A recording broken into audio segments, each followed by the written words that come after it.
Salut, c'est Trado. Voilà ma mise à jour quotidienne pour l'indice parisien. Et ben voilà, ça y est, c'est fait. Et après on dira que l'analyse technique ça marche pas. Si, ça marche, regardez. L'objectif qui a été déterminé il y a déjà plusieurs semaines en fait a été rallié aujourd'hui. Et ceux qui ont pris le parti de choisir l'option short au contact de la Bollinger inférieure, sans doute se frottent les mains et la pensent, hein, puisque le triple objectif baissier qui était le bas du canal marron, la médiane de la fourchette d'Andrews Rose et le support horizontal à 3540, eh bien tous ces objectifs ont été touchés. Alors c'est intéressant ce qui va se passer maintenant, parce que bon, au niveau technique, il n'y a pas photo, c'est extrêmement dégradé, le MACD sous son signal est décroissant, le stochastique s'enfonce en zone de survente, c'est-à-dire bien en dessous des 20, et le momentum lui aussi s'enfonce dans les profondeurs. Et nous avons une fois de plus, je vais zoomer un petit peu, une clôture à l'extérieur de Bollinger, en l'occurrence en dessous de la Bollinger inférieure. Nous avons donc un T3. Alors, comme je le disais déjà hier et avant-hier, les clôtures en dehors des Bollinger se caractérisent par le fait que nous avons des volatilités très élevées, ce qui est corroboré par le fait que la Bollinger supérieure et la Bollinger inférieure divergent.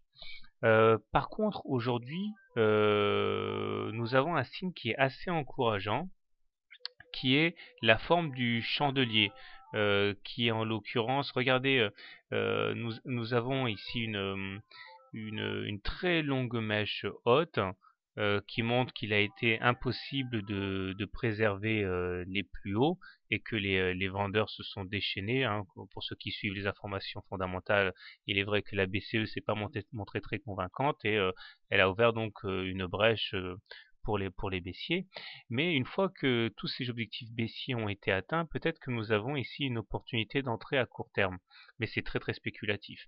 Alors, nous avons toujours une épée de Damoclès au-dessus de la tête, à savoir la formation de ce double top, hein, j'ai fait une vidéo là-dessus, qui est maintenant à sa limite éventuelle de formation, puisque maintenant il s'agirait de clôturer en dessous de la ligne d'eau à 3546 pour enclencher la formation d'un trade du double top, c'est-à-dire la hauteur du M, hein, du double top, reporté en dessous de la ligne de coup, ce qui nous emmènerait à des profondeurs abyssales, puisque bon, à la louche, hein, ça donnerait à peu près ceci. Voici la hauteur du M, voici son report, ça nous emmènerait vers les 3000 points. Je ne dis pas qu'on peut le trader encore, parce qu'il faudrait que l'on clôture en dessous de la ligne d'eau, mais bon, il est clair que c'est dans l'œil de tous les traders. Alors si vous voulez acheter l'indice parisien, c'est très dangereux parce que la tendance technique est très dégradée. En fait, là où ce serait vraiment un pari, l'objectif ce serait de rentrer sur les niveaux actuels, mettre un stop en cas de cassure des plus bas d'aujourd'hui.